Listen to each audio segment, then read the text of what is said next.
The Washington Commanders are about to turn defense into pure chaos. And if this plan works, the entire NFL may be forced to deal with a monster they can't block, can't outrun, and can't escape. The Combine. I've done the Combine now for 20 plus years on NFL Network. Yep. Can count on the number of times on one hand that I was blown away by a Combine performance, saying it's one of the best I've ever seen. And his was that. What about for you? Yeah, I think it's rare. You know, you've covered it enough, and certainly me being in the league long enough. This type of linebacker, the athletic traits, the speeds, the size, the length, it's not an every year player. And I'm a developmental coach, man. I can't wait to coach him. And he's hungry for it. He wants to improve. Seeing, you know, his first couple of years at DB and then shifting down to linebacker at the start of the 24 season, I just feel like this guy's going to take off reps at the position and like just seeing it more and more. Man, I can't wait to get rolling with him. Yeah, I know. When you say I'm a developmental coach, I can't wait to get started on coaching him. Can you pull back some of the layers for the Sure. fans here? Like, what do you mean by that? What will you do? Like, when you see this kid, you will do what? He has such unique traits to him. And so we'll play a lot of zone where we'll have vision to the QB, and you can imagine this type of speed, this type of length to be able to close to the ball. Although he hasn't blitzed a ton at Ohio State, you know, Reese was there as well. And so the fact that we're going to also send this guy as a blitzer. So I think it's that kind of versatility, where we'll align him, how we can do that. He's got the football acumen because of his time at safety, that the coverage part of his game is intact. And so to see him unleashed in some new ways, that's going to be something that, like, man, I very much look forward to being a part of. Do you possibly green dot him? Do you green dot him? In the practice, we'll certainly consider that. And a number of guys will have it during the practice times, but he is definitely capable of that. So you're still doing that where you get a whole bunch of guys together, right? And leaving here, he said, man, I'm coming back. And I said, man, let's put it out there right now in the atmosphere. And so that night when we selected him, I said, how about it, man? Just 2 weeks ago or whatever it was, we talked about coming back, being in this building. He had such a connection. You could feel it with Ken Norton during their time together. And Ken's been just tremendous at developing linebackers through the years. So every once in a while, all the stars aligned to make it happen, and this was one of those cases. Yeah, and just a couple more minutes on Sonny here. I don't know if you're aware of this. I told the story here. Not that you're aware of everything that I say in front of this microphone, but after Sonny was done with his combine workout, he wound up with some of his teammates and some of his friends in the same hotel restaurant that all of us, a bunch of us at NFL Network were in. Okay, no, I haven't heard this. Okay, and he was again fresh off that workout. Said to one of our producers went up to him and said, "Hey, great workout," and he looked the producer in the eye and said, "Do you really think so?" Is what he said. He meant it. Yes, yeah, no, he meant, like, that wasn't sarcastic, which is what it might sound like. It was genuine. Like, do you think so? And, our producer goes, yeah, I think so. And so does the rest of the world. But it's kind of a window. You know what I mean? Speak to the humility of this guy, like the hard work, the humility, the awareness that he wants to go and improve and get better. He's got really high standards. So I couldn't have been more impressed meeting him and his family when they came after we selected him here.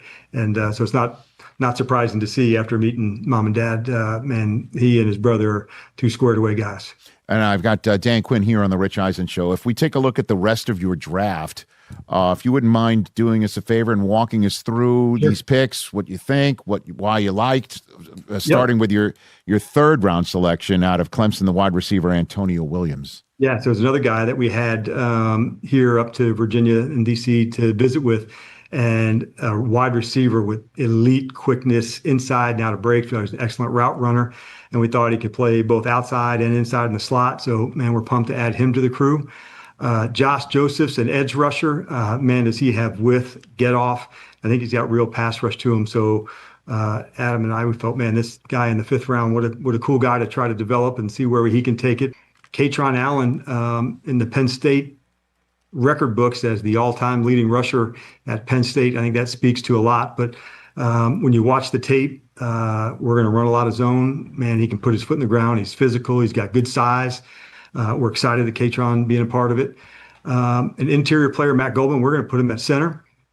Played at Wake and both at Michigan State. We thought he was tough. He could play these interior guys with good strength, get movement off the line of scrimmage.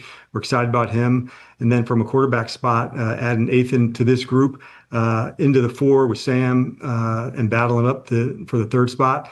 Another good competitive guy, man. So we're excited about the class. And then, as you know, Rich, also like some guys that get signed after the draft. And so that whole crew, which we would consider the rookie class of 26, they'll report a week from tomorrow, and we'll get started with the whole crew. But I'm rock solid about these guys, man. I can't wait to get rolling with them. That said, last year had to be so frustrating for him.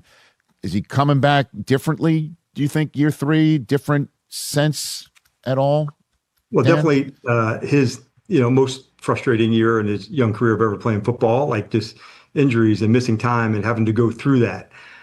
Anybody who goes through those significant ones, man, there is a little extra hunger that comes back. That's human nature. It's whether guys coming back from an injury or a performance, there's usually an edge. That's all competitors, Rich. And so I definitely feel that with him. He's already an elite competitor, but to add on a little fuel to the fire, man, nothing wrong with that.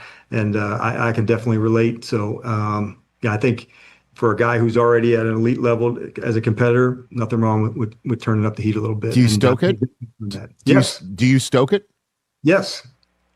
In a good way. Like, I know what he can be and what his goals are and where he would like to go. So that's our job, right, as coaches, to push it and see if we can bring out the very best in the players. And it's one of the most satisfying feelings as a coach, knowing you can take a player from point A to point B and help them reach where they want to get to. Those are significant moments, and Jaden is exactly the right type of player to do that with. How do you stoke it, if you don't mind me asking? Do you literally say what people are saying, that sort of card? No, do you play that? Okay, what do you say? No, I don't play that card. Right.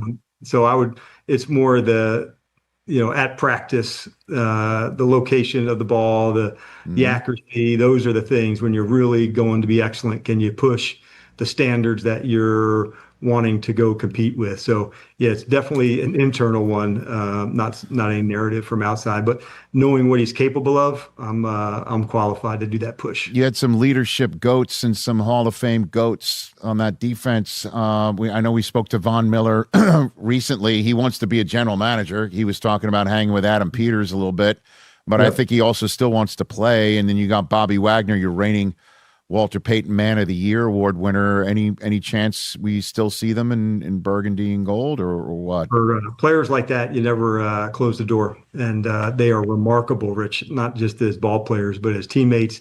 And the level of detail those two go to play.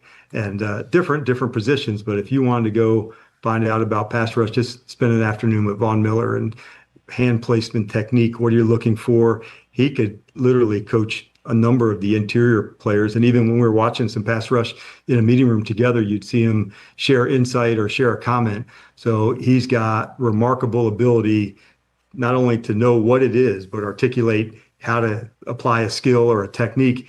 And with Wags, he's one of the very best leaders I've ever been a part of. The standards that he sets as a ball player, as a teammate, the traits, preparation, mentally, physically, the practice habits. And I think of him and I think of tackling. I just do, man. Like, I've used his example all the time. And man, am I honored to have coached him at 2 different spots.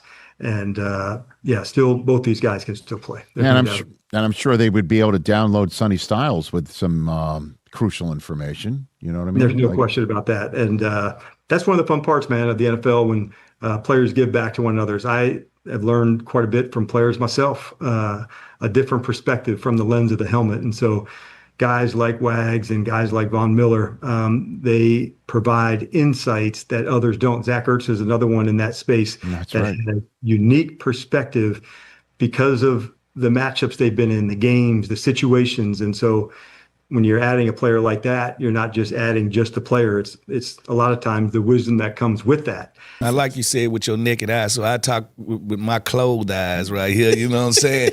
Telling you what I see. I got 2 words: organized chaos. That's what he helps bring that to the team. Like you say, where he line up and where he start is not going to be where he finished.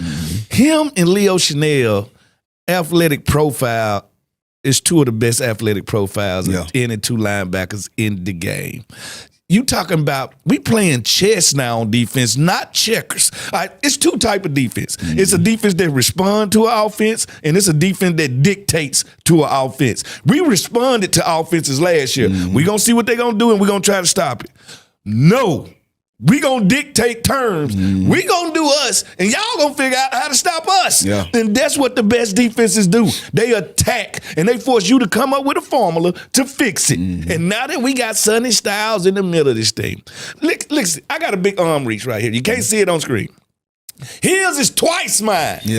Try to throw just over the head of him. If I'm the safety, I'm just sitting back catching just moon balls. His height and length is going to force problems that you cannot buy. All right? I can say this. I'm not worried about him sideline. The sideline, like he said when he told her, it's a difference between him playing safety and had to close the gap from 15 to 10 yards and him reacting from 5 yards. All right? Like he said, I can't not make the wrong step at 5 yards. I'm out of that hole. And that's what he's going to have to learn. But what he's going to bring to this defense, he's going to make them able to do pretty much whatever. It's nothing they cannot do with a guy like that. Yeah, I think that's the thing for me. Like you talk about the athlete, he's 6'5", he's 244. That's unicorn stuff. And you add the 4.46, just another, the 43.5-inch vert, the 11-foot 2 broad jump. Like he is like literally one of one as a human being and an athlete. Talking about Thanos, that's Thanos. Right. But I think the thing you're like, where is he going to go? And it's the mentality. I think the fact that he was a captain at Ohio State, the fact that he preps the way he does, like that's the thing that gets you so excited. Because like how many times, like you guys played for a long time, right? You've covered the team for a long time. You've seen awesome athletes come in that never quite figure reach it out. their peak. Yeah, because it's between the years. And I think as fans and people that like love the game, you get infatuated with the athletes. But like that's the thing at 7, where it's like why, like people are like, look, why are you so confident in this guy? Right? It's because of the prep, mental makeup, the mental, like the lineage, man. The fact his dad's in there watching film with him, right? And it shows up. It shows up on film. Like when you're watching, watch that Miami game. Like that's one of the best offensive lines in football. Watch him fit runs. Watch him get after the back in pass protection. Watch him drop in a coverage. And you're like, and that's the other thing I want to say. You guys hit it all, right? Like the flexibility he brings, the dexterity he allows, versatility, right? But the thing that I love about him, maybe most of all, like in addition to the mentality, it's like 1A, 1B for me, is watch him in 2024, watch him in 2025. Completely different player. Watch him week 1 against Texas and watch him the last week against Miami. And his improvement is diabolical. And so the fact that he is on this kind of, exponential growth curve, ascension, is the thing that I'm like, dude, like everyone said it. Peter said it. Dan Quinn said it. Sonny said it, right? We're just scratching the surface. And that's scary. And sometimes people say that, but you don't see it. There is visual evidence to support that. So to me, it's like you got like this monster. I'm going to say it's like You're this. still creating the monster. You got that like puppy that's like a big, like a pit bull. Like a massive, and it's just kind of rolling around. And you're like, and it's got the dog already. And you like, wait till he grow up. Wait till he's 2 years old. Right? And that's what I think is so cool about him. Is he's young, he's smart, he's athletic, and the film supports his improvement. And so like, again, like he's got through step 1, right? But I'm just excited for what he could be here because of what the stuff you're talking about, the flexibility. And again, he's got to hit. And I was talking to someone the other day, it's like the draft is such a crapshoot because it's like, he's got to be in the right system. He's got to be with the right coaches. So many things got to align. But I think he does have the right coaching, right? Everything. Well, first of all, he said it. This is where he wanted to be at from all those reasons. Why? Dan Quinn. Like who wouldn't want to be taught by Dan Quinn, one of the best in the building. I mean, when you look at that Legion of Doom, bro, like as a receiver, I used to be over there like, man, this is cheating. Yeah. I don't know what they doing over here, but this is cheating. They running cover 3 at a high level. You fast forward when Dan was in Dallas, Yeah. bro, I promise you, if I'm lying, I'm flying. You see my feet on the ground, right? You know I ain't flying, I ain't lying. Bro, when we used to play Dallas, me and my boys, you know, I got 2 guys, they historians when it comes to this. They do know this a lot. game. Yeah. Like your buddies.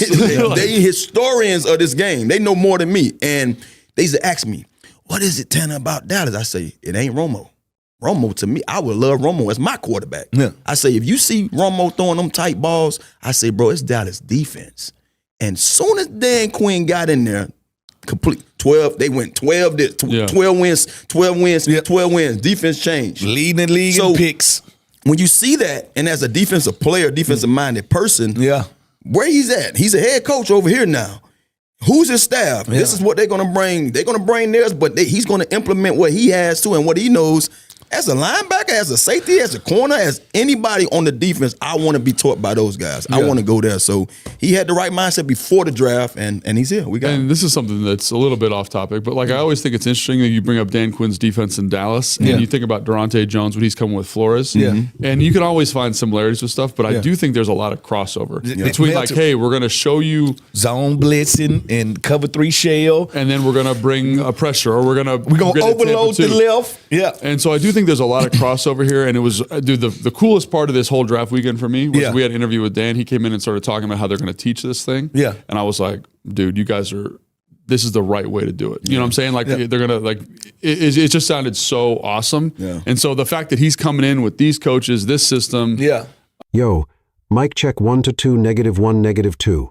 Game over for this video, folks. Smash that like button, drop a comment, and subscribe to stay in the huddle for more. This is NFL Madness, bringing the heat and signing out.